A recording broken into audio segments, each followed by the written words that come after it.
जय हिंद फ्रेंड्स, कैसे हैं आप सभी। आशा करते हैं कि आप सभी अच्छे होंगे और अपनी पढ़ाई को अच्छे से कर रहे होंगे।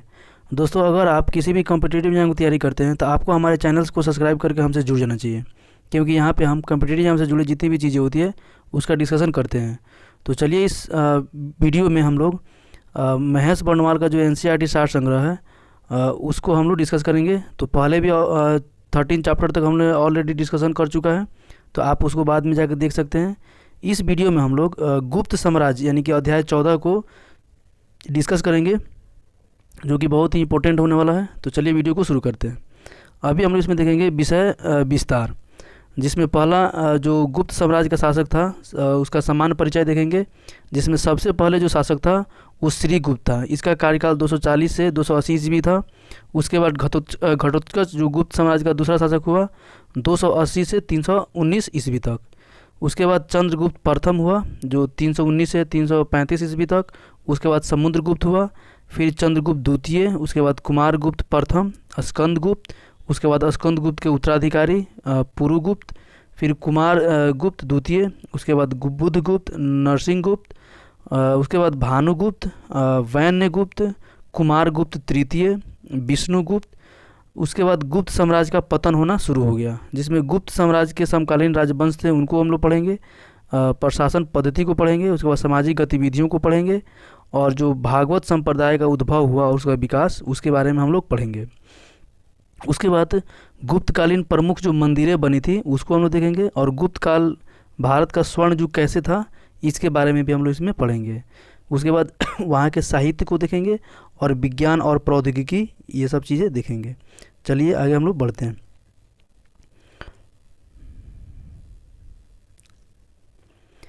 कुषाण साम्राज्य के खंडहर पर नए साम्राज्य का प्रादुर्भाव हुआ, जिसमें अपना आधिपत्य कुषाण और सातवाहन दोनों के राज्य क्षेत्रों पर स्थापित किया।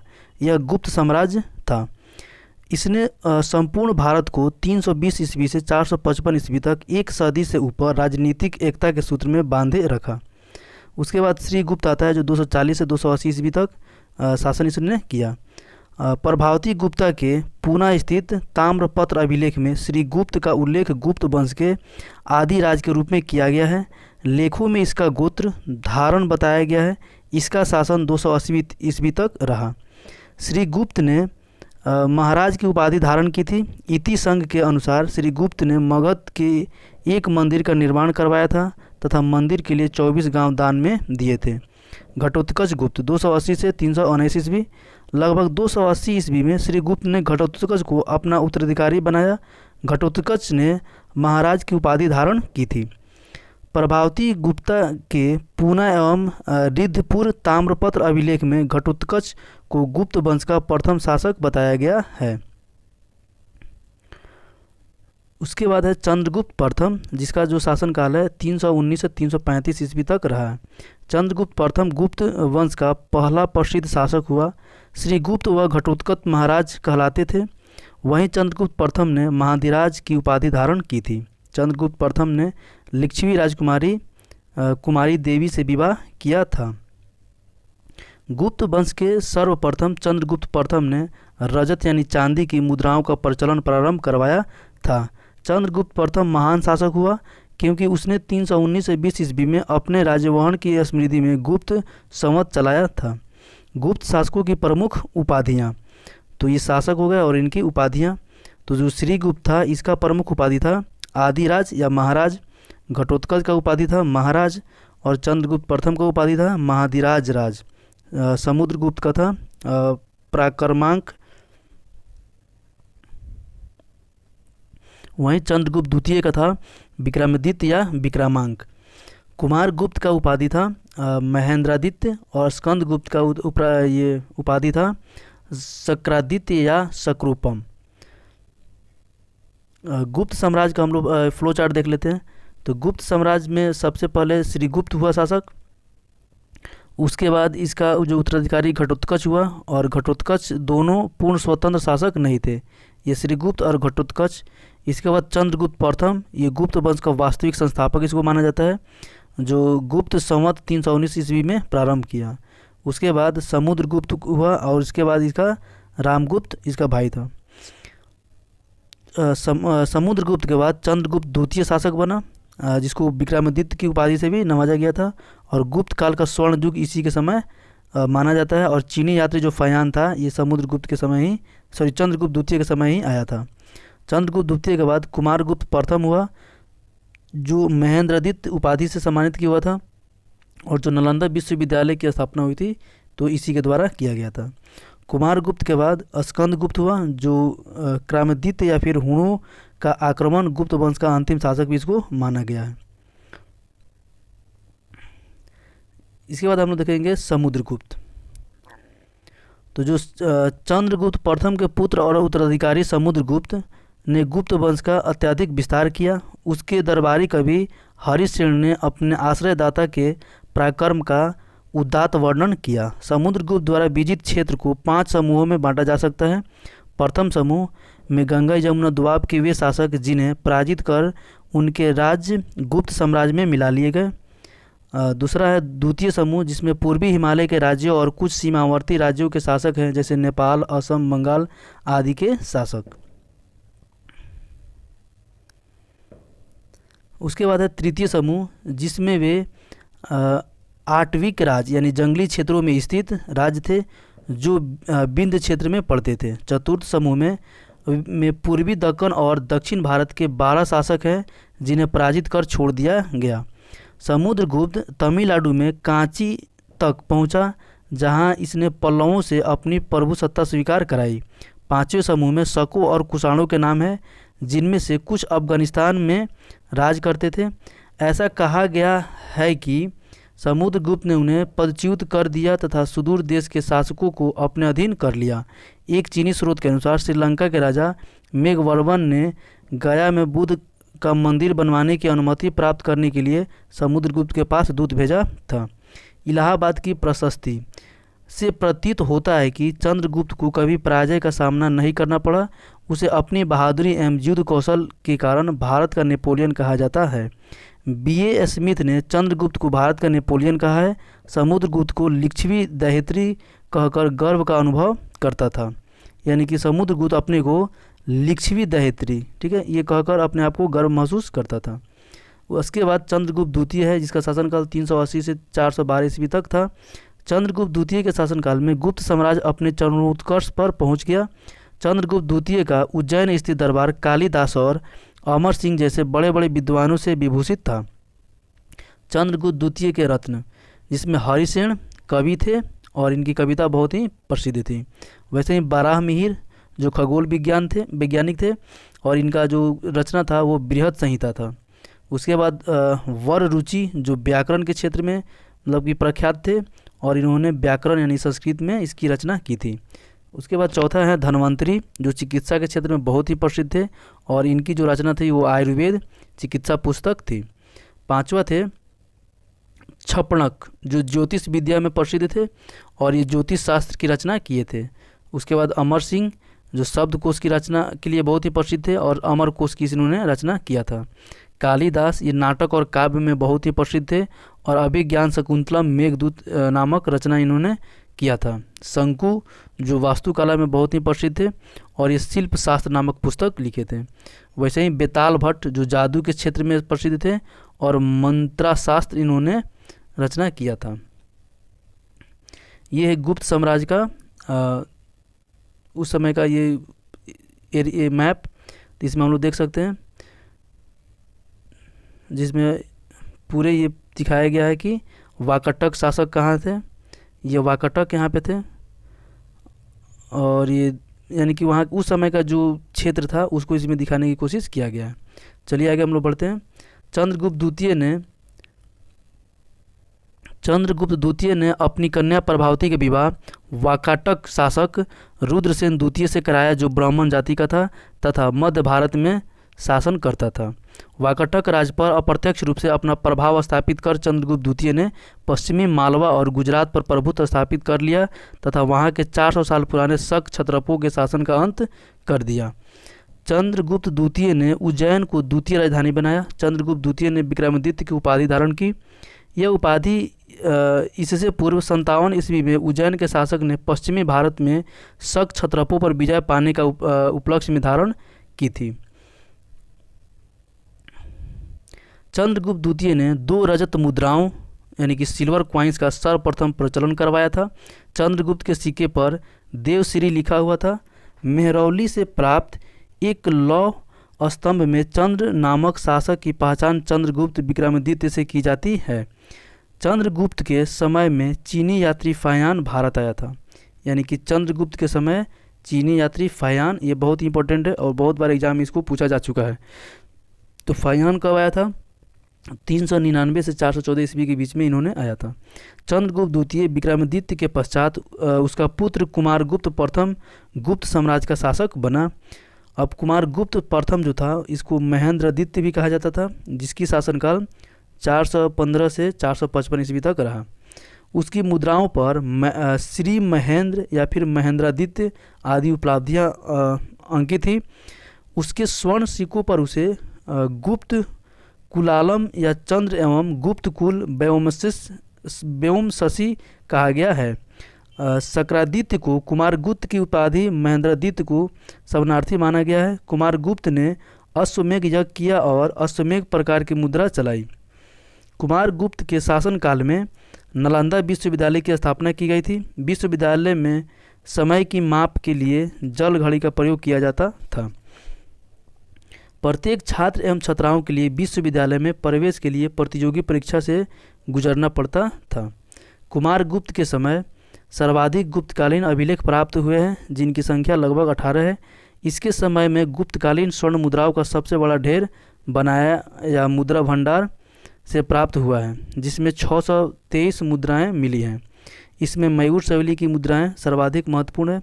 इस शैली में चांदी की कुछ मुद्राएं सबसे पहले मध्य प्रदेश में प्राप्त हुई है। कुमारगुप्त प्रथम के अंतिम दिनों में पुष्यमित्र नामक जातियों ने आक्रमण किया।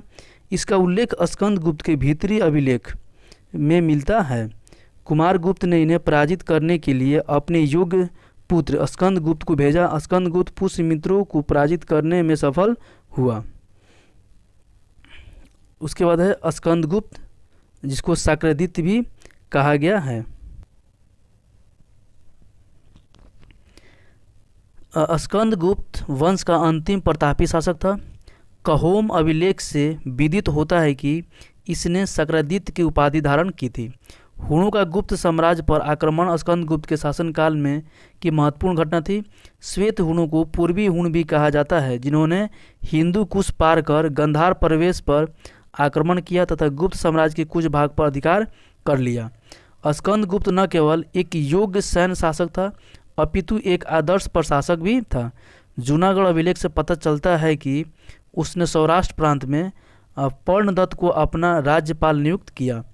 इस लेख में गिरनार के प्रशासक चक्रपालित द्वारा सुदर्शन झील के बांध के पुनर्निर्माण का वर्णन है।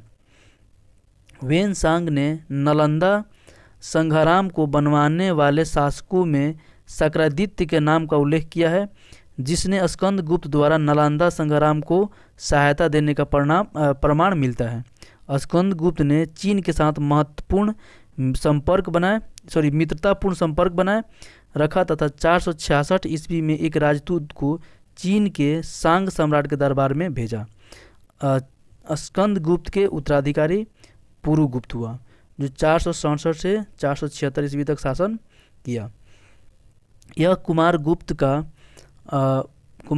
प्रथम का पुत्र तथा स्कंदगुप्त का सौतेला भाई था। संभवतः स्कंदगुप्त संतानहीन था और उसके बाद सत्ता पुरुगुप्त के हाथों में आई। भीतरी मुद्रा लेख में इसकी माता का नाम महादेवी अनंत देवी तथा पत्नी के नाम चंद्र देवी मिलता है। चूँकि यह वृद्धावस्था में शासक हुआ, अतः उसका शासन अल्पकालीन रहा। उसके समय में गुप्त साम्राज्य की अवनति प्रारंभ हो गई, यानी कि पतन होना शुरू हो गया था। कुमारगुप्त द्वितीय, तो पुरुगुप्त का उत्तराधिकारी कुमारगुप्त द्वितीय हुआ। सारनाथ से गुप्त संवत 154 अर्थात 473 ईस्वी का उसका लेख मिलता है, जो बौद्ध प्रतिमा पर खुदा हुआ है। सारनाथ लेख में भूमि रक्षित कुमारगुप्त उत्कीर्ण मिलता है। उसके बाद है बुद्धगुप्त, तो ये गुप्त संवत 157 का उसका सारनाथ से लेख मिला है। यह उसके शासनकाल की ज्ञात तिथि है। दामोदरपुर ताम्रपत्र में उसे परम भट्टाटाकर या महाधिराज राज कहा गया है। बुधगुप्त ने 477 ईस्वी से 495 ईस्वी तक शासन किया था। स्कंदगुप्त के उत्तराधिकारियों ने बुधगुप्त सबसे अधिक शक्तिशाली शासक था, जिसने एक विस्तृत प्रदेश पर शासन किया। स्वर्ण मुद्राओं पर बुधगुप्त को श्री विक्रम उपाधि से संबोधित किया गया है। बुधगुप्त बौद्ध मतानुयायी था। चीनी यात्री ह्वेन-सांग के विवरण से ज्ञात होता है कि वह अंतिम गुप्त सम्राट था, जिसने हिमालय से लेकर नर्मदा नदी तक तथा मालवा से लेकर बंगाल तक विस्तृत भूभाग पर शासन किया था। नरसिंहगुप्त, जिसको बालादित्य भी कहा जाता है, यह बुधगुप्त का छोटा भाई था, जो उसकी मृत्यु के बाद शासक बना। भीतरी मुद्रा लेख से नरसिंहगुप्त की माता का नाम महादेवी चंद्रदेवी मिलता है। अगला हम लोग देखेंगे प्रवर्ती गुप्त शासकों को फ्लो चार्ट के थ्रू, जिसमें स्कंदगुप्त के जो उत्तराधिकारी था वो पुरुगुप्त था और कुमारगुप्त द्वितीय का उत्तराधिकारी बुधगुप्त था। उसके बाद नरसिंहगुप्त हुआ, फिर भानुगुप्त हुआ, उसके बाद वैन्यगुप्त हुआ और कुमारगुप्त तृतीय हुआ, उसके बाद विष्णुगुप्त हुआ। हुनों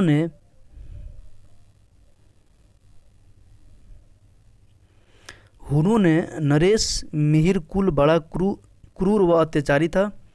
ह्वेन-सांग के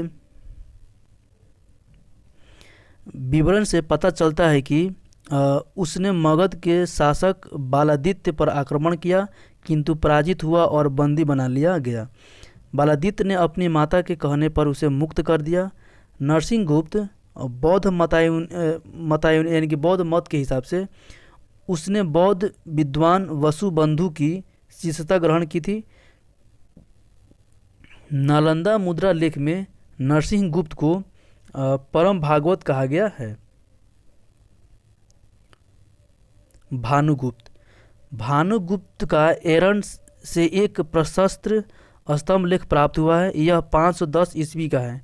इस लेख में उसके मित्र गोपराज का उल्लेख है, जिसकी हुणों के विरुद्ध भानुगुप्त की ओर से युद्ध करते हुए मृत्यु हो गई थी तथा उसकी पत्नी अग्नि में जलकर सती हो गई थी। बुधगुप्त के बाद पूर्वी मालवा में जो हुण सत्ता स्थापित हुई, उसी का अंत करने के लिए भानुगुप्त ने यह युद्ध किया और इसमें उसे सफलता प्राप्त हुई। इस युद्ध को स्वतंत्रता संग्राम की संज्ञा दी गई है। अगला है वैन्यगुप्त। तो इसके विषय में जानकारी का मुख्य स्रोत गुणोधर यानी बांग्लादेश के कुमिल्ला में स्थित है का ताम्रपत्र है, जो गुप्त संवत 188 अर्थात 507 ईस्वी का है। गुणोधर ताम्रपत्र में उसके दो प्रांतीय शासकों यानी कि विजयसेन और रुद्रदत्त के नाम मिलते हैं तथा इसमें बौद्ध विहार के लिए कुछ भूमि दान दिए जाने का वर्णन है। उसके बाद कुमारगुप्त तृतीय। तो नरसिंहगुप्त के बाद उसका पुत्र कुमारगुप्त तृतीय मगध का शासक बना। भीतरी एवं नालंदा मुद्रा लेखों में उसकी माता का नाम महादेवी मित्रदेवी मिलता है। दामोदरपुर के 5वें ताम्रपात्र में किसी शक्तिशाली गुप्त राजा का उल्लेख मिलता है, जिसकी उपाधियां परम पदवैत, परम भट्टाकारक, महाधिराज मिलती है। उसके नाम का केवल प्रथम अक्षर कु प्राप्त है, अतः इस शासक को कुमारगुप्त तृतीय ही मानना चाहिए। इस लेख की तिथि गुप्त संवत 224 अर्थात 543 ईस्वी है। अगला शासक है विष्णुगुप्त। तो कुमारगुप्त तृतीय गुप्त वंश का अंतिम महान शासक था। नालंदा से प्राप्त एक मुद्रा लेख में विष्णुगुप्त का लेख मिलता है, जो संभवतः उसका पुत्र था, जो 550 ईस्वी तक राज करता रहा। इसके बाद गुप्त साम्राज्य पूर्णतः छिन्न भिन्न हो गया। अब हम लोग देखेंगे गुप्त साम्राज्य के समकालीन राजवंश, यानी इसके समकालीन कौन कौन से राजवंश थे। तो पहला था वाकटक राजवंश, जो 225 ईस्वी से 330 ईस्वी तक था और इसके संस्थापक बिंद शक्ति सर्वसेन थे, जिसकी राजधानी पुरिका, कोंकण व विदर्भ क्षेत्र, वत्सगुलम विदर्भ क्षेत्र था। अगला था नाग राजवंश, जो 305 ईस्वी तक था और भवनाग इसका क्या था, संस्थापक था, और जो ये राजधानी थी वो पद्मावती थी। यानी आधुनिक पदम वायत या फिर ग्वालियर मध्य प्रदेश वाला इलाका। अगला था त्रैकूटक राजवंश, जो 415 ईस्वी में स्थापना हुई थी और संस्थापक थे इंद्रदत्त, और उस समय का जो इसका राजधानी था वो अनिरुद्धपुर था, जो नासिक महाराष्ट्र में पड़ता है। अगला शासक हुण राजवंश था, जो 500 ईस्वी में इसका स्थापना हुआ था, और जो संस्थापक थे वो तोरमाण थे, जिनकी राजधानी पंजाब क्षेत्र में थी। अगला शासक सालंकायन राजवंश था, जो 300 ईस्वी में इसका स्थापना हुआ था, और संस्थापक थे देवबर्मन, जो बेंगी इसका क्या था, राजधानी था। अगला था विष्णु कुंडिन राजवंश, जो 475 ईस्वी में स्थापना हुआ था, और संस्थापक थे विक्रमेंद्र प्रथम, और इसका राजधानी था विष्णु कुंडिन, यानी कृष्णा आंध्र प्रदेश के आसपास। और लास्ट था माथुर राजवंश, जिसकी स्थापना 325 ईस्वी से 350 ईस्वी माना जाता है, और संस्थापक थे अच्युत शंकर वर्मन, और जो राजधानी था वो अहिच्छत्रक और विशिष्टपुर। अगला हम लोग पढ़ेंगे गुप्त साम्राज्य का पतन कैसे हुआ। तो चंद्रगुप्त द्वितीय के उत्तराधिकारी को ईसा की 5वीं सदी के उत्तरार्ध में मध्य एशिया के हुणों के आक्रमण का सामना करना पड़ा। गुप्त सम्राट स्कंदगुप्त ने हुणों को भारत में आगे बढ़ने से रोकने के लिए अथक प्रयास किया। हुण घुड़सवारी में कुशल थे तथा संभवतः धातु के बने रकाबों का इस्तेमाल करते थे। 485 ईस्वी में आकर हुणों ने पूर्वी मालवा और मध्य भारत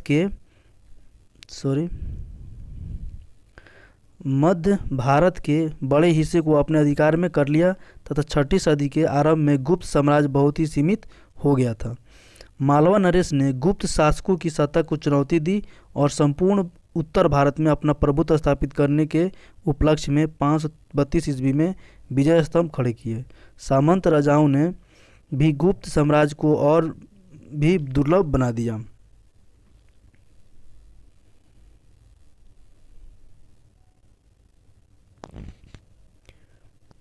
गुप्त सम्राटों की ओर से उत्तरी बंगाल में नियुक्त शासनाध्यक्ष गवर्नर ने और समतट अर्थात दक्षिणी पूर्वी बंगाल के उनके सामंतों ने अपने को स्वतंत्र बनाना आरंभ कर दिया।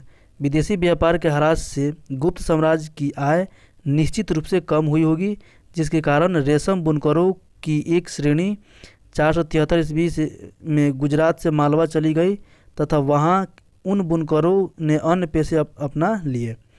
गुप्त सम्राट का शासन 6ठी सदी के मध्य तक समाप्ति की ओर अग्रसर हो चुका था।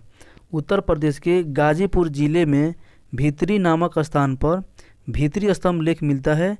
इसमें पुष्यमित्रों और हुणों के साथ स्कंदगुप्त के युद्ध का वर्णन मिलता है। हुणों का प्रथम भारतीय आक्रामक गुप्त सम्राट स्कंदगुप्त के शासनकाल में हुआ, जिसमें वे स्कंदगुप्त से पराजित हुए थे। प्रशासन पद्धति, यानी गुप्त साम्राज्य में प्रशासन पद्धति कैसी थी उसके बारे में अब पढ़ेंगे हम लोग। तो गुप्त शासकों ने परमेश्वर, महाधिराज राज, परम भट्टारक आदि उपाधियों को धारण किया। गुप्त शासकों की तुलना सूर्य, अग्नि, यम, कुबेर, विष्णु से की गई।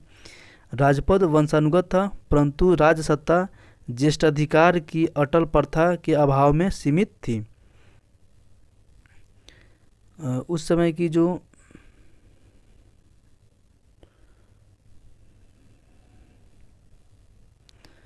राजा अस्थायी सेना रखता था और सामंतों द्वारा समय समय पर प्रदत्त सेनाएं उसकी पूरक होती थी। गुप्त काल में भूमि संबंधी करों की संख्या बढ़ गई, परंतु वाणिज्य करों की संख्या कम हो गई थी।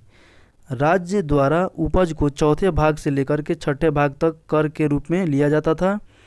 मध्य और पश्चिम भारत में ग्रामवासियों ने सरकारी सेना और अधिकारियों की सेवा के लिए बेगार यानी निःशुल्क श्रम कराया जाता था, जो विशिष्ट कहलाता था।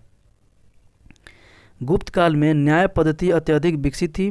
पहली बार दीवानी और फौजदारी कानून स्पष्ट परिभाषित और पृथक हुए। चोरी और व्यभिचार फौजदारी कानून के अंतर्गत तथा संपत्ति संबंधी विवाद दीवानी कानून के अंतर्गत आते थे। राज्य न्याय निर्णय ब्राह्मण और पुरोहितों की सहायता से करता था। गुप्त साम्राज्य के सबसे बड़े अधिकारी कुमारामात्य होते थे जिन्हें राजा अपने प्रांत में नियुक्त करता था। गुप्त राजाओं ने प्रांतीय और स्थानीय शासन की पद्धति चलाई। कुछ शब्द है जो उस समय यूज किया जाता था, उपयोग में लाया जाता था, और उसके अर्थ को हम लोग देखेंगे। जिसमें भाग राजा को दिया जाने वाला उपज का छठा भाग था। भोग राजा को फल व सब्जियां के रूप में दिया जाने वाला कर था। ऊपरी ये अस्थायी कृषकों से लिया जाने वाला कर था। ध्रुवाधिकरण जो भूमि कर संग्रह करने वाला उत्तराधिकारी होता था। वैसे ही न्यायाधिकरणी जो भूमि संबंधी विवादों को निपटारा करने वाला पदाधिकारी होता था। और जो महाखपटलिक था ये भूमि अभिलेखों को सुरक्षित करने वाला अधिकारी था। उद्रंग जो था ये अस्थायी कृषकों से लिया जाने वाला कर था। और अयुक्त और विनियुक्त भूमि क्रय विक्रय से संबंधित अधिकारी था। वहीं जो शुल्क था ये सीमा बिक्री तक की वस्तुओं पर लगने वाला कर था। और जो हलदंड था ये हल पर लगने वाला कर था। गुप्त काल में गांव का मुखिया अधिक महत्वपूर्ण हो गया। वह ग्राम श्रेष्ठों की सहायता से गांव का कामकाज देखता था। नगर के प्रशासन की व्यापारियों की संगठनों की अच्छी साझेदारी रहती थी। अगला है गुप्तकालीन प्रशासन, प्रशासनिक इकाइयाँ। तो ये प्रशासनिक इकाइयाँ और ये अधिकारी। तो जो देश होते थे इसके अधिकारी को गोरना यानी गोपत्री कहा जाता था। जो भुक्ति होते थे ये ऊपरी कहलाते थे। और जो विषय होता था ये विषयपति कहलाता था। और पेठ को पेठपति और ग्राम को ग्रामपति या महतर कहा जाता था। राज्य कई भुक्तियों अर्थात प्रांतों में विभाजित था तथा प्रत्येक भुक्ति एक एक ऊपरी के शासन में रहती थी। भुक्तियाँ अनेक विषयों अर्थात जिलों में विभाजित थी जिसमें प्रत्येक विषय का प्रभारी विषयपति होता था। पूर्वी भारत में प्रत्येक विषय को वीथियों में बांटा गया था तथा वीथीय ग्रामों में विभाजित थी। शिल्पियों और वणिकों के अपने अलग अलग संगठन थे। मालवा और मंदसौर और इंदौर में रेशम बुनकरों की अपनी प्रमुख श्रेणी थी। गुप्तकालीन अधिकारी। तो गुप्तकालीन अधिकारी में जो महासेनापति होता था वो सेना का सर्वोच्च अधिकारी होता था। रण भंडारगारिका जो था वो सेना की आवश्यकताओं की पूर्ति करने वाला प्रधान अधिकारी होता था। महासंधि विग्राहक जो था ये युद्ध और शांति का प्रधान होता था। और महाभंडारगाराधिकृत जो होता था वो राजकीय कोष का प्रधान होता था। वैसे ही महाअक्षपट्टिकलक जो था वो अभिलेख विभाग का प्रधान होता था। और सर्भा जो अध्यक्ष होता था ये केंद्रीय सचिव का प्रधान होता था, सचिवालय का। महाप्रतिहार जो था वो राजप्रसाद का मुख्य सुरक्षा अधिकारी होता था। और जो ध्रुवाधिकरण था ये भूमि कर वसूलने वाला विभाग का प्रधान होता था। वैसे ही जो अग्रहारिक होता था ये दान विभाग का प्रधान होता था। और जो महाबलाधिकृत होता था ये सेना का सेनापति या सर्वोच्च अधिकारी होता था। महादंडनायक जो होता था ये न्यायाधीश होता था। और संधि विग्रहिक जो होता था ये युद्ध तथा संधि के विषय से संबंधित युद्ध मंत्री होता था। अगला है दंडपाशिक। तो जो दंडपाशिक होता था ये पुलिस विभाग का सर्वोच्च अधिकारी होता था। और विनय स्थिति स्पातक जो शिक्षा अधिकारी होता था। अगला हम देखेंगे पश्चिमी उत्तर प्रदेश के बुलंदशहर जिले में तेलियों की अपनी अलग श्रेणी थी। ये श्रेणियां अपने सदस्यों के मामले देखती थी तथा श्रेणी के नियम कानून व परंपरा का उल्लंघन करने वालों को दंड दे सकती थी। गुप्त काल में पुरोहितों व प्रशासकों को क्षेत्र विशेष में ग्राम अनुदान के द्वारा कर संग्रह और शासन करने की रियायत दी जाती थी जिसमें सामंत तंत्र को बल मिला। भूमि अनुदान प्रथा का आरंभ दक्कन में सातवाहनों ने किया तथा गुप्त काल में विशेषकर मध्य प्रदेश में यह समान परिपाटी बन गई। पुरोहितों तथा अन्य धर्मचारियों को कर मुक्त भूमि दान में दी जाती थी जिसे ग्राम को दिया जाता था। उनमें राजा के अधिकारियों और अमलों को प्रवेश करने का हक नहीं रहता था। स्वर्ण मुद्रा की बहुतायत से पता चलता है कि ऊंचे अधिकारियों को नगद वेतन देने की परिपाटी चलती रही है। गुप्तकालीन व्यापार और कृषि मूलक अर्थव्यवस्था की प्रवृत्तियों की कुछ झलकें हमें चीनी बौद्ध यात्री फयान के विवरण से मिलती है। वह बताता है कि मगध नगरों और धनवानों से भरा पूरा था तथा धनी लोग बौद्ध धर्म का संपोषण करते थे एवं उसके लिए दान देते थे। प्राचीन भारत के गुप्त राजाओं ने सबसे अधिक स्वर्ण मुद्राएं जारी की, जो उनके अभिलेखों में दिनार कही गई है। इन पर गुप्त शासकों के स्पष्ट चित्र हैं, यद्यपि स्वर्णांश में ये मुद्राएं उतनी शुद्ध नहीं हैं जितनी कुषाण मुद्राएं। गुजरात विजय के बाद गुप्त शासकों ने बड़ी संख्या में चांदी के सिक्के निर्गमित किए। गुप्त काल में चांदी के सिक्कों को रुपयक कहा जाता था। कुषाणों के विपरीत गुप्तकालीन तांबे के सिक्के बहुत ही कम प्राप्त हुए हैं। 550 ईस्वी के आसपास पूर्वी रोमन साम्राज्य के लोगों ने चीनियों से रेशम पैदा करने की कला को सीख लिया, जिससे भारत में निर्यात व्यापार पर हानिकारक प्रभाव पड़ा। 6वीं सदी के मध्य तक आते आते भारतीय रेशम की मांग विदेशों में कमजोर पड़ गई थी।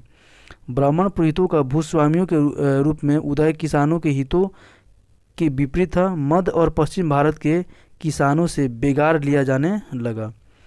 सामाजिक गतिविधियाँ, तो ब्राह्मणों को बड़े पैमाने पर ग्राम अनुदान मिलता। इस बात का प्रमाण है कि ब्राह्मणों की श्रेष्ठता गुप्त काल में बनी रही। वर्ण जातियों उपजातियों में बट गए। इस काल में शूद्रों की स्थिति में सुधार हुआ। अब इन्हें रामायण महाभारत और पुराण सुनने का अधिकार मिल गया। साथ ही कुछ गृह संस्कारों या घरेलू अनुष्ठानों का अधिकार मिला। 7वीं सदी से इनकी पहचान मुख्यतः कृषक के रूप में होने लगी, जबकि पूर्व काल में उनका चित्रण केवल ऊपर की तीनों वर्णों के लिए सेवक, दास और कृषि मजदूर के रूप में होता था। इस काल में अछूतों की संख्या में वृद्धि हुई, विशेषकर चंडालों की संख्या में। फाहियान ने लिखा है कि चंडाल गांव के बाहर बसते थे और मांस का व्यवसाय करते थे। जब कभी वे नगर में प्रवेश करते तो उच्च वर्ण के लोग उनसे दूर रहते थे, क्योंकि वे मानते थे कि चंडालों के स्पर्श से सड़क अपवित्र हो जाती है। गुप्त काल में शूद्रों की भांति स्त्रियों को रामायण महाभारत और पुराणों सुनने का अधिकार प्राप्त हुआ। प्रदा प्रथा, सती प्रथा, नियोजन प्रथा का प्रचलन तीव्रता से दृष्टिगोचर होने लगा था। स्त्रियों की स्थिति पहले से दयनीय हो गई। पितृसत्रात्मक व्यवस्था में वे पत्नी की निजी संपत्ति समझने लगे, यहाँ तक कि पत्नी से मृत्यु में भी साथ देने की आशा करने लगे। पति की मृत्यु पर पत्नी का चिता के साथ सती करने का पहला अभिलेख उदाहरण गुप्त काल में ही मिलता है। संक्षेप में यह कहा जा सकता है कि विवाह के समय वधू को भेंट के रूप में दान दिए गए भूषण, अलंकरण, वस्त्र आदि गुप्त काल में ही मिलते हैं। 6वीं शताब्दी के स्मृतिकार कात्यायन का कहना है कि स्त्री अपने साथ में अपनी अचल संपत्ति को बेच सकती थी तथा गिरवी रख सकती थी। कात्यायन के अनुसार भूमि में स्त्रियों का हिस्सा मिलता था। बौद्ध धर्म की अवस्था, यानी कि उस समय बौद्ध धर्म की क्या अवस्था थी। गुप्त काल में बौद्ध धर्म को राजाश्रय मिलना समाप्त हो गया। यथार्थ में इस धर्म का जो उत्कर्ष अशोक और कनिष्क के दिनों में था, वह गुप्त काल में नहीं रहा। नालंदा बौद्ध शिक्षा का केंद्र बन गया। कुमारगुप्त प्रथम ने नालंदा महाविहार की स्थापना करवाई थी। भागवत संप्रदाय का उद्भव और विकास, इसका उद्भव मौर्य उत्तर काल में हुआ। वैदिक काल में विष्णु गौण देवता थे। ईसा पूर्व 2री सदी में आकर वह नारायण नामक देवता से अभिन्न हो गए और नारायण विष्णु कहलाने लगे। नारायण मूलतः अवैदिक जनजातीय देवता थे। वह भागवत कहलाते थे और उनके उपासक भी भागवत कहलाते थे। जब विष्णु और नारायण दोनों एक हो गए, तब दोनों के उपासक भी धर्म की एक छत्रछाया में आ गए। तदनुपरांत विष्णु का संबंध पश्चिमी भारत के निवासी वृषिण कुल के एक पौराणिक महापुरुष से जुड़ गया, जो कृष्ण वासुदेव कहलाता था। भागवत संप्रदाय के मुख्य तत्व भक्ति और अहिंसा। भक्ति का अर्थ प्रेममय निष्ठा निवेदन है। अहिंसा अर्थात किसी जीव का वध नहीं करना। यह नया धर्म परम उदार था। सहजता से इसने विदेशियों को भी अपनी ओर आकर्षित कर लिया। कृष्ण ने भगवत गीता में घोषणा की है कि जन्मतः अपवित्र स्त्री, वैश्य और शूद्र भी उनकी शरण में आ सकते हैं। गुप्त काल में आकर महायान बौद्ध धर्म की तुलना में भागवत वैष्णव अधिक प्रभावी हो गया। इसने अवतारवाद का उपदेश दिया और इतिहास में विष्णु के 10 अवतारों के चक्र को प्रतिपादित किया। वैष्णव संप्रदाय के अनुसार जब जब सामाजिक व्यवस्था पर संकट आता है तब तक विष्णु उपयुक्त रूप से अवतार लेकर उसे रक्षा करते हैं। 6ठी सदी तक आते आते विष्णु की गणना शिव और ब्रह्मा के साथ त्रिदेव में होने लगी थी। गुप्त वंश के कुछ राजा शिव के उपासक हुए जो संहार या प्रलय के देवता हैं, लेकिन शिव का उत्कर्ष बाद में हुआ। गुप्त शासक की आरंभिक अवस्था में शिव इतने महत्वपूर्ण नहीं लगते हैं जितने कि विष्णु। गुप्तकालीन प्रमुख मंदिर: एतरे का विष्णु मंदिर एरण सागर जिला मध्य प्रदेश में। भूमरा का शिव मंदिर जो भूमरा सतना जिला मध्य प्रदेश में। सांची का मंदिर जो सांची रायसेन जिला मध्य प्रदेश में है। पिपरिया का विष्णु मंदिर जो पिपरिया सतना जिला के मध्य प्रदेश में स्थित है। तिगवा का कंकाली देवी मंदिर जो तिगवा जबलपुर मध्य प्रदेश में स्थित है। वहीं तिगवा का विष्णु मंदिर जो तिगवा जबलपुर मध्य प्रदेश में स्थित है। नचना कुठार का पार्वती मंदिर जो नचना कुठार पन्ना मध्य प्रदेश में स्थित है। वहीं नागोद का शिव मंदिर जो नागोद सतना जिला मध्य प्रदेश में स्थित है। मुकुंद दर्रा का मंदिर जो मुकुंद दर्रा कोटा जिला के राजस्थान में स्थित है। भीतरगांव का कृष्ण मंदिर जो भीतरगांव कानपुर जिला में स्थित है। वैसे ही सिरपुर का लक्ष्मण मंदिर जो सिरपुर रायपुर जिला छत्तीसगढ़ में स्थित है। और जो मणिनाग का मंदिर है ये राजगीर नालंदा में बिहार में स्थित है। खो का शिव मंदिर खो सतना जिला के मध्य प्रदेश में स्थित है। और मणि का मंदिर मणि जबलपुर जिला मध्य प्रदेश में स्थित है। और देवगढ़ का जो दशावतार मंदिर है ये देवगढ़ झांसी उत्तर प्रदेश में स्थित है। गुप्त काल में मूर्ति पूजा ब्राह्मण धर्म का सामान्य लक्षण हो गया। गुप्त वंशी राजाओं ने विभिन्न धार्मिक संप्रदायों के प्रति सहनशीलता का मार्ग अपनाया। गुप्तकालीन प्राचीन भारत का स्वर्ण युग कहलाता था। समुद्र और चंद्रगुप्त द्वितीय कला और साहित्य के संपोषक थे। समुद्रगुप्त को अपने सिक्के पर बीना बजाते हुए दिखाया गया है। चंद्रगुप्त का दरबार 9 रत्न अर्थात 9 बड़े बड़े विद्वानों से अलंकृत था। गुप्त काल में बनी 2 मीटर से भी ऊंची बुद्ध की कांस्य मूर्ति भागलपुर के निकट सुल्तानगंज से प्राप्त हुई है। गुप्त काल में सारनाथ और मथुरा में बुद्ध की सुंदर और आकर्षक प्रतिमाओं का निर्माण हुआ है। गुप्तकालीन अजंता की चित्रावली बौद्ध कला का सर्वश्रेष्ठ नमूना है। इन चित्रों में गौतम बुद्ध और उनके पिछले जन्मों की विभिन्न घटनाएं चित्रित है। गुप्त शासक अजंता चित्रकला के संरक्षक नहीं थे, चूँकि गुप्त वंश के शासक हिंदू धर्म के संपोषक थे। इसलिए पहली बार हम गुप्त काल में विष्णु, शिव एवं अन्य हिंदू देवताओं की प्रतिमा पाते हैं। वास्तुकला में गुप्त काल छुपा हुआ था। कानपुर के भीतरगांव, गाजीपुर के भीतरी और झांसी के देवगढ़ के ईंट के भीतर के मंदिर उल्लेखनीय हैं। नालंदा का बौद्ध महाविहार 5वीं सदी में बना और इसकी सबसे पहले की संरचना जो ईंटों की है गुप्त काल में बनी। नेक्स्ट हम लोग देखेंगे गुप्त काल भारत का स्वर्ण युग कैसे था इसके बारे में। तो उस समय साहित्य जो थी वो कालिदास, जो भारत के शेक्सपियर कहे जाते हैं, द्वारा अभिज्ञान शकुंतलम में दुष्यंत और शकुंतला की प्रेम कहानी का वर्णित किया गया था। सती प्रथा का उल्लेख भी इसमें किया गया है, जिसमें गुप्त काल के एरण अभिलेख में वर्ष की माता यशोमती सती का प्रमाण मिला है। अगला है केंद्रीय शासन, जो सर्वोच्च अधिकारी होता था, जिसका राजा होता था। गणित, जो शून्य का विकास हुआ था इसी समय। उसके बाद चिकित्सा, तो धन्वंतरी आयुर्वेद थे। आयुर्वेद के प्रथम आचार्य के प्रवर्तक माने जाते थे। इसके ग्रंथ का नाम धन्वंतरी संहिता है। विज्ञान एवं प्रौद्योगिकी, तो आर्यभट्ट ने आर्यभट्टीय पुस्तक में पृथ्वी सूर्य के चारों ओर चक्कर लगाती है और अपने अक्ष पर भी घूमती है, इन्होंने बताया था। उसके बाद भवन निर्माण, तो मंदिरों और स्तूपों का निर्माण इस समय बहुतायत मात्रा में हुआ। उस समय की जो साहित्य थी उसके बारे में हम लोग देखेंगे। तो साहित्य, शूद्रक का लिखा नाटक मृच्छकटिकम, ये बीपीएससी में पिछला बार पूछा जा चुका है। जो मृच्छकटिकम है किसके द्वारा लिखा गया है, तो शूद्रक के द्वारा। तो माटी की खिलौना गाड़ी, जिसमें निर्धन ब्राह्मण के साथ वेश्या का प्रेम वर्णित है, प्राचीन नाटकों में सर्वोत्कृष्ट कोटि माना जाता है। कालिदास का अभिज्ञान शकुंतलम विश्व की 100 उत्कृष्टतम साहित्य कृतियों में से एक है। इसमें राजा दुष्यंत और शकुंतला की प्रेम कथा चित्रित है, जिनका पुत्र भरत प्रसिद्ध राजा हुआ। अभिज्ञान शकुंतलम प्रथम भारतीय रचना है जिसका अनुवाद यूरोपीय भाषा में हुआ है। ऐसी दूसरी रचना भगवत गीता है। भारत में गुप्त काल में लिखे नाटकों के विषय में उल्लेखनीय है कि ये सभी नाटक सुखांत हैं। इनमें दुखांत नाटक एक भी नहीं मिलता है। निम्न वर्गों के लोग भिन्न भिन्न भाषाएं, जबकि उच्च वर्गों के लोग संस्कृत भाषा बोलते थे। दो महान गाथा काव्य रामायण और महाभारत ईसा की चौथी सदी तक पूर्ण हो चुके थे। भगवत गीता महाभारत का महत्वपूर्ण अंश है।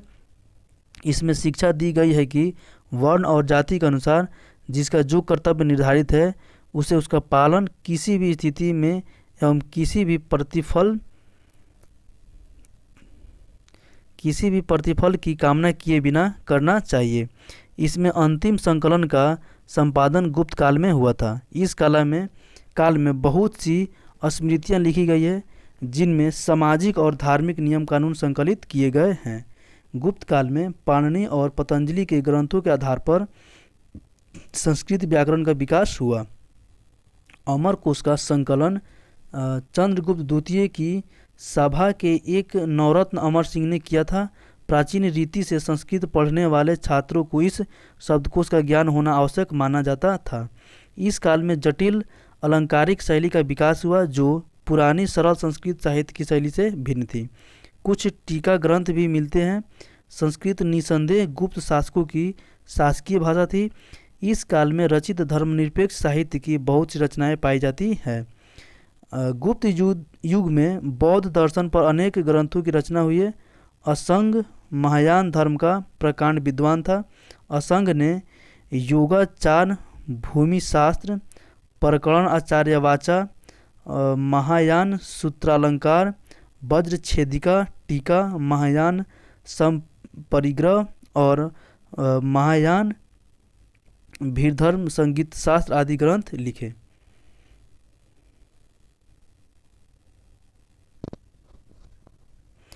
वसुबंधु ने अभिधर्म कोश नामक ग्रंथ लिखा जिसमें बौद्ध धर्म के मौलिक सिद्धांतों का प्रतिपादन किया गया। बुद्ध घोष ने हीनयान धर्म पर प्रसिद्ध ग्रंथ वसुदिग्मग्म लिखा। जैन ग्रंथों में आचार्य सिद्धसेन का न्यायावतार सबसे प्रसिद्ध है। गुप्तकालीन नाटक एवं नाटककार, तो अभिज्ञान शकुंतलम जो नाटक है इन्होंने इसको कालिदास ने लिखा है और इसमें दुष्यंत और शकुंतला की प्रेम कथा पर आधारित ये एक नाटक है। उसके बाद है मालविका मित्रम जो कालिदास ने ही लिखा था। इसमें अग्निमित्र और मालविका की प्रेम कथा पर आधारित है। उसके बाद है विक्रमोर्वशीय जिसमें इसको कालिदास ने लिखा। इसमें सम्राट पुरूरवा व अप्सरा उर्वशी की प्रेम कथा पर आधारित है।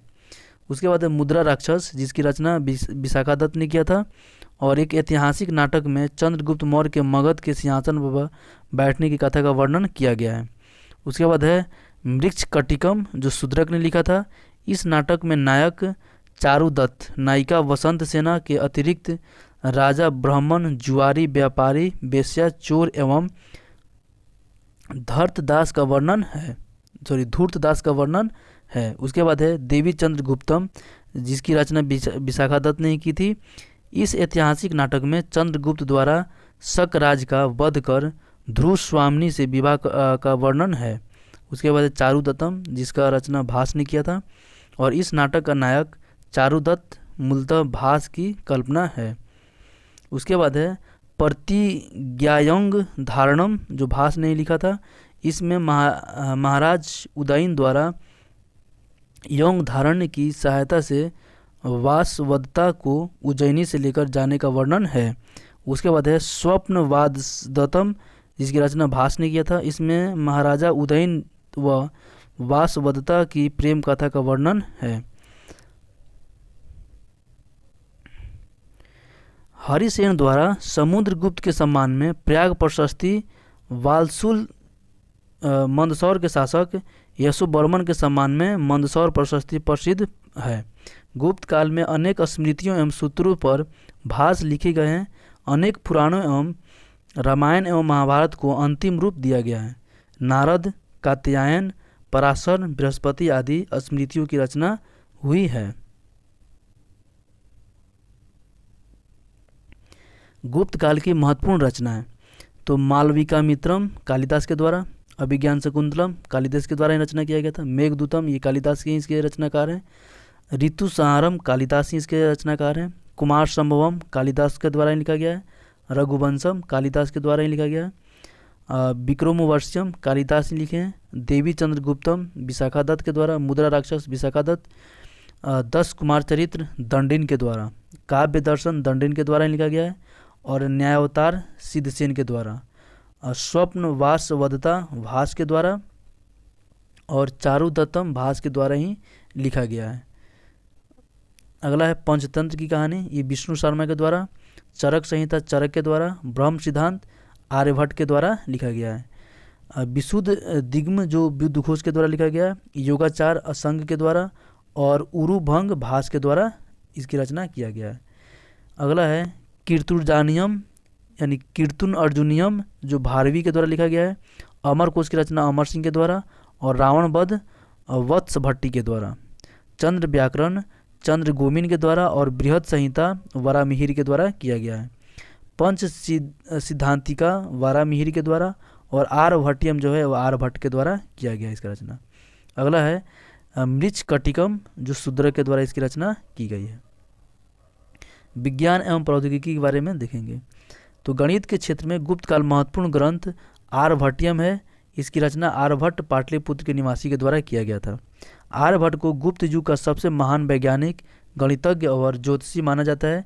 उन्होंने अपने ग्रंथ आर्यभट्टियम में यह प्रमाणित किया कि पृथ्वी गोल है जो अपनी धुरी की चारों ओर परिभ्रमण करती है तथा इसी के कारण ग्रहण लगता है। वराहमिहिर ने ज्योतिष के क्षेत्र में महत्वपूर्ण सिद्धांत प्रतिपादित किए। इन्होंने पंच सिद्धांतिका, बृहद संहिता, बृहद जातक व लघु जातक की रचना की। पंच सिद्धांतिका में ज्योतिष विज्ञान की महत्वपूर्ण बातें लिखी गई है। फलित ज्योतिषी एवं कल्याण बर्मन ने सारावली की रचना की। नागार्जुन रसायन व धातु विज्ञान के विख्यात ज्ञाता थे। इन्होंने रस चिकित्सा का आविष्कार किया तथा बताया कि सोना, चांदी व खनिज पदार्थों के रासायनिक प्रयोग से रोगों की चिकित्सा हो सकती है। अगला है पारा के आविष्कार इसी समय हुआ था। पारा के आविष्कार इसी समय हुआ था। आयुर्वेद के सबसे प्रसिद्ध विद्वान धन्वंतरी थे जो चंद्रगुप्त द्वितीय विक्रमादित्य के दरबारी थे। शल्य चिकित्सा शास्त्र के आदि प्रवर्तक सुश्रित और नागार्जुन इन्हीं के परंपरा के विद्वान हुए थे। इलाहाबाद जिले में मिले 448 ईस्वी के एक गुप्त अभिलेख से पता चलता है कि ईसा की 5वीं सदी के आरंभ में भारत में दशमिक पद्धति का ज्ञान था। इसी समय खगोल शास्त्र में रोमक सिद्धांत नामक पुस्तक की रचना की। विज्ञान के क्षेत्र में गुप्त काल में को शून्य के सिद्धांत तथा दशमलव प्रणाली के विकास का श्रेय प्राप्त है। गुप्तकालीन शिल्पकारों ने अपना कौशल लौह एवं कांस्य कृतियों में दिखाया है। धातु के विषय में तकनीकी जानकारी उन्नत अवस्था में पहुंच गई थी। लोहे की वस्तुओं में सबसे अच्छा उदाहरण लौह स्तंभ है जो दिल्ली के मेहरौली में स्थित है। इसका निर्माण ईसा की 4वीं सदी में हुआ था। तब से 1600 वर्ष के पश्चात इसे जंग स्पर्श नहीं कर पाया, यानी कि अभी तक इसमें जंग नहीं लगा है। उसके बाद इसके है कुछ महत्वपूर्ण वस्तुनिष्ठ प्रश्न जिसको आप लोग कर लीजिएगा। तो इस वीडियो में हम लोग इतना ही रहने देते हैं। मिलते हैं फिर अगले वीडियो में।